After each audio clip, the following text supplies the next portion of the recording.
चलिए जानते हैं आज देश और दुनिया की सिलेक्टेड काम की और महत्वपूर्ण 25 बड़ी खबरों को सिर्फ 10 मिनट में। पर अभी तक आपने इस वीडियो को लाइक नहीं किया है तो लाइक कर दें और इस चैनल को सब्सक्राइब भी कर लीजिए। केरल में बर्ड फ्लू फैला, 21,000 पक्षी मारेगा प्रशासन। 8 दिन में 3,500 पक्षी मरे, जिला प्रशासन का दावा। इंसानों में फैलने की संभावना नहीं। जी हाँ दोस्तों, केरल के अलपुंझा जिले में 2 जगह जानलेवा बर्ड फ्लू के फैलने की खबर से हड़कंप मच गया। यहाँ एडथवा ग्राम पंचायत के वार्ड 1 और चेरू थाना ग्राम पंचायत के वार्ड 3 में बतखों में इस वायरस की पुष्टि हुई है। एडथवा के 12 अप्रैल से अब तक 3,000 और चेरू थाना में 250 पक्षी मारे जा चुके हैं। मरे हुए पक्षियों के सैंपल जब भोपाल स्थित लैब भेजे गए तब इनमें एवियन इन्फ्लुएंजा यानी कि H5N1 बर्ड फ्लू की पुष्टि हुई है। अब यहाँ 21,000 पक्षियों को मारा जाएगा। चलिए दोस्तों जान लेते हैं इसके बाद अगली बड़ी खबर। नारायण मूर्ति के पोते को मिला 4.2 करोड़ का डिविडेंड। 5 महीने के एकाग्र के पास इन्फोसिस के 15 लाख शेयर, इनकी वैल्यू करीब 210 करोड़। जी हाँ दोस्तों, भारत की टेक कंपनी इन्फोसिस के फाउंडर नारायण मूर्ति के 5 महीने के पोते एकाग्र रोहन मूर्ति को अपने 15 लाख शेयर्स पर 4.2 करोड़ का डिविडेंड मिला है। नारायण मूर्ति ने पिछले महीने अपने पोते को यह शेयर्स गिफ्ट किए थे। इनकी वैल्यू करीब 210 करोड़ है। इन्फोसिस ने 18 अप्रैल को वित्त वर्ष 2024 की चौथी तिमाही के नतीजे जारी किए थे। कंपनी ने इस तिमाही के लिए शेयर होल्डर्स को 28 रुपए प्रति शेयर डिविडेंड देने का ऐलान किया था। इनमें 20 रुपए का फाइनल डिविडेंड और 8 रुपए का वन टाइम डिविडेंड भी शामिल है। चलिए दोस्तों जान लेते हैं इसके बाद अगली बड़ी खबर। यूएन में फिलिस्तीन की सदस्यता पर अमेरिका का वीटो। यूएनएससी में 12 देशों के समर्थन के बावजूद प्रस्ताव हो गया खारिज। इजराइल बोला यह शर्मनाक प्रपोजल था। जी हाँ दोस्तों, संयुक्त राष्ट्र में फिलिस्तीन को पूर्ण सदस्यता देने के प्रस्ताव पर अमेरिका ने वीटो लगा दिया है। संयुक्त राष्ट्र सुरक्षा परिषद में अल्जीरिया ने यह प्रस्ताव पेश किया था, जिस पर गुरुवार को वोटिंग हुई। हालांकि अमेरिका के वीटो के बाद फिलिस्तीन यूएन का परमानेंट मेंबर नहीं बन सका। यूएनएससी में किसी प्रस्ताव को पारित करने के लिए कम से कम 9 सदस्यों के समर्थन की जरूरत थी। 15 सदस्यों वाली सुरक्षा परिषद में फिलिस्तीन के पक्ष में 12 वोट पड़े, जबकि ब्रिटेन और स्विट्जरलैंड वोटिंग से दूर रहे। दोस्तों, माना जा रहा था कि गाजा में हुई तबाही के बाद अमेरिका प्रस्ताव पर वीटो नहीं करेगा, लेकिन अमेरिका अपने स्टैंड पर बना रहा है और वीटो पावर का इस्तेमाल किया। यूएन में पूर्ण सदस्यता हासिल करने का फिलिस्तीन का यह दूसरा प्रयास था। इससे पहले 2011 में भी फिलिस्तीन को मेंबरशिप देने को लेकर यूएनएससी में वोटिंग हुई थी, लेकिन उस समय भी अमेरिका ने प्रस्ताव पर वीटो लगा दिया था। चलिए दोस्तों जान लेते हैं इसके बाद अगली बड़ी खबर। बाबा रामदेव की सुप्रीम कोर्ट में याचिका। बिहार छत्तीसगढ़ में दर्ज एफआईआर पर एक्शन न हो, अदालत ने कहा शिकायतकर्ताओं को भी शामिल करें। जी हाँ दोस्तों, सुप्रीम कोर्ट ने शुक्रवार को योग गुरु बाबा रामदेव की एक याचिका पर सुनवाई की, जिसमें उन्होंने कोविड-19 महामारी के दौरान एलोपैथिक दवाओं के इस्तेमाल के खिलाफ उनकी टिप्पणियों पर दर्ज की गई एफआईआर क्लब करने और दिल्ली ट्रांसफर करने की मांग की थी। जस्टिस MM सुंदरेश समेत 2 जजों की बेंच ने बाबा रामदेव से उन लोगों को भी पार्टी बनाने का निर्देश दिया है जिन्होंने व्यक्तिगत तौर पर उनके खिलाफ शिकायत दर्ज कराई थी। बेंच ने सुनवाई की अगली तारीख जुलाई में तय की है। वहीं दोस्तों, बाबा रामदेव के खिलाफ IMA के पटना, बिहार और रायपुर छत्तीसगढ़ चैप्टर ने 2021 में एफआईआर की थी। अपनी याचिका में रामदेव ने केंद्र, बिहार, छत्तीसगढ़ और IMA को पार्टी बनाया है। रामदेव ने इन एफआईआर पर एक्शन रोकने की भी मांग की थी। रामदेव और आचार्य बालकृष्ण के खिलाफ IMA की याचिका पर पहले से सुनवाई जारी है। जस्टिस सीमा कोहली और जस्टिस अहसानुद्दीन की बेंच ने उन्हें 7 दिन का समय दिया है। इस मामले में अगली सुनवाई 23 अप्रैल को होने वाली है। चलिए दोस्तों जान लेते हैं इसके बाद अगली खबर। सलमान खान के घर पहुंची लॉरेंस बिश्नोई के नाम से बुक की गई कैब।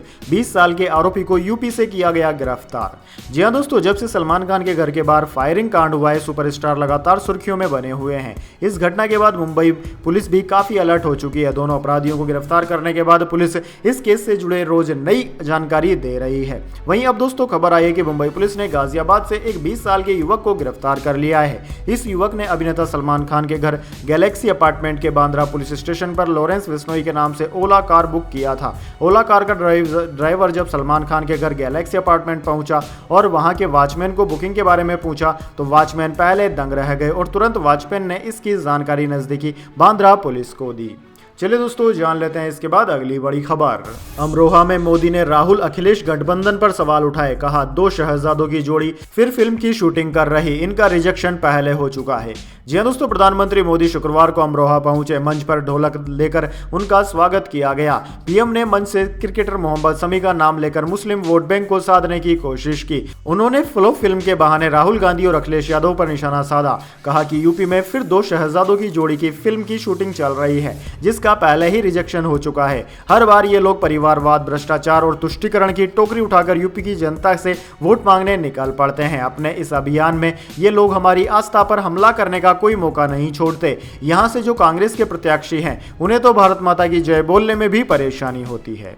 चलिए दोस्तों, जान लेते हैं इसके बाद अगली बड़ी खबर। एलन मस्क बोले, रॉकेट एक दूसरे पर नहीं तारों पर भेजे। इजराइल ईरान टेंशन के बीच शांति की अपील। आज इजराइल ने ईरान पर दागी थी मिसाइलें। जी हां दोस्तों, स्पेस एक्स के मालिक एलन मस्क ने इजराइल और ईरान के बीच बढ़ते टेंशन के बीच शांति की अपील की है। मस्क ने अपने एक्स हैंडल पर अपने सबसे ताकतवर रॉकेट स्टारशिप का फोटो शेयर करते हुए कहा कि हमें एक दूसरे पर नहीं बल्कि स्टार्स पर रॉकेट भेजने चाहिए। इजराइल ने ईरान की ओर से किए गए हमले के 6 दिन बाद शुक्रवार सुबह 6 बजे जवाबी कार्रवाई में ईरान पर ड्रोन और मिसाइलें दागी थी। इसके बाद एलन मस्क ने यह ट्वीट किया। चलिए दोस्तों, जान लेते हैं इसके बाद अगली बड़ी खबर। सेंसेक्स 599 अंक बढ़कर 73,088 पर बंद। निफ्टी भी 151 अंक चढ़ा। बैंक और फाइनेंशियल सर्विसेज के शेयरों में सबसे ज्यादा तेजी। जी हां दोस्तों, शेयर बाजार आज हफ्ते के आखिरी कारोबारी दिन यानी कि शुक्रवार को तेजी के साथ बंद हुआ। सेंसेक्स 599.34 अंक की तेजी के साथ 73,088 के स्तर पर बंद हुआ। वहीं निफ्टी में भी 151 अंक की तेजी रही। यह 22,147 के स्तर पर बंद हुआ। दोस्तों, बाजार में आज करीब 700 अंकों की गिरावट के बाद यह शानदार रिकवरी देखने को मिली। सेंसेक्स के 30 शेयरों में से 22 में तेजी रही और सिर्फ 8 में गिरावट देखने को मिली। आज के कारोबार में पीएसयू बैंक, प्राइवेट बैंक और फाइनेंशियल सर्विसेज के शेयर में सबसे ज्यादा तेजी देखने को मिली। वहीं दोस्तों, बात कर लेते हैं हम निफ्टी 50 के टॉप गेनर और टॉप लूजर स्टॉक्स की। तो दोस्तों, निफ्टी 50 के टॉप गेनर्स में बजाज फाइनेंस, महिंद्रा एंड महिंद्रा और एचडीएफसी बैंक रहे, जबकि निफ्टी 50 के टॉप लूजर्स में बजाज ऑटो, नेस्ले इंडिया और डेविस लैब रहे। चलिए दोस्तों, जान लेते हैं इसके बाद अगली बड़ी खबर। भारत ने पहली बार ब्रह्मोस मिसाइल एक्सपोर्ट की। फिलीपींस को पहली खेप सौंपी। साउथ चाइना सी में तैनात होंगी। 3,130 करोड़ में हुई डील। जी हां दोस्तों, भारत ने फिलीपींस को ब्रह्मोस सुपरसोनिक क्रूज मिसाइलों की पहली खेप शुक्रवार को सौंप दी। ब्रह्मोस पाने वाला फिलीपींस पहला बाहरी देश है। भारत ने जनवरी 2022 में फिलीपींस को ब्रह्मोस मिसाइल की बिक्री के लिए $375 मिलियन यानी कि 3,130 करोड़ रुपए की डील की थी। इंडियन एयरफोर्स ने C-17 ग्लोब मास्टर विमान के जरिए इन मिसाइलों को फिलीपींस मरीन कॉर्प्स को सौंपा। इन मिसाइलों की स्पीड 2.8 मैक और मारक क्षमता 290 किलोमीटर है। 1 मैक ध्वनि की गति 332 मीटर प्रति सेकंड होती है। फिलीपींस को सौंपी गई मिसाइल की स्पीड ध्वनि की गति से 2.8 गुना ज्यादा है। चलिए दोस्तों, जान लेते हैं इसके बाद अगली बड़ी खबर। ईरान इजरायल युद्ध ने बढ़ाई चिंता। एयर इंडिया ने 30 अप्रैल तक सस्पेंड की दिल्ली से तेल अवीव की फ्लाइट्स। जी हां दोस्तों, पश्चिम एशिया में तनाव के बीच टाटा ग्रुप के स्वामित्व वाली भारतीय एयरलाइन कंपनी एयर इंडिया ने एक बड़ा फैसला किया है। एयर इंडिया ने इजरायली शहर तेल अवीव के लिए आने जाने वाली फ्लाइट्स 30 अप्रैल तक सस्पेंड कर दी है। एयरलाइन नई दिल्ली और तेल अवीव के बीच 4 साप्ताहिक फ्लाइट संचालित करती है। एयर इंडिया के एक प्रवक्ता ने बताया कि पश्चिम एशिया में उभरती स्थिति को देखते हुए तेल अवीव से एयर इंडिया की फ्लाइट्स 30 अप्रैल 2024 तक निलंबित रहेंगी। हम स्थिति पर लगातार नजर रख रहे हैं। एयरलाइन ऐसे यात्रियों के लिए रिशेड्यूल और कैंसिलेशन चार्ज पर एक मुफ्त छूट की पेशकश भी कर रही है, जिन्होंने इस अवधि के दौरान तेल अवीव की यात्रा के लिए बुकिंग की थी। चलिए दोस्तों, जान लेते हैं इसके बाद अगली खबर। पंजाब की संगरूर जेल में कैदियों के बीच खूनी झड़प, 2 की हुई मौत। जी हां दोस्तों, पंजाब की संगरूर जेल में कैदियों के बीच खूनी झड़प का मामला सामने आया है। जेल में बंद कैदियों में 4 कैदी आपस में भिड़ गए, जिसके बाद उन्हें घायल अवस्था में संगरूर की एक अस्पताल ले जाया गया। पुलिस सूत्रों से मिली जानकारी के मुताबिक घायल हुए कैदियों में से 2 की इलाज के दौरान मौत हो गई। जैसे ही संगरूर जेल से सूचना मिली कि कुछ कैदी आपस में भिड़ गए, जेल के डॉक्टर की ओर से 4 कैदियों को संगरूर के सरकारी अस्पताल ले जाया गया था। संगरूर सरकारी अस्पताल के डॉक्टर के मुताबिक 2 कैदियों की मौत अस्पताल आने से पहले ही हो चुकी थी।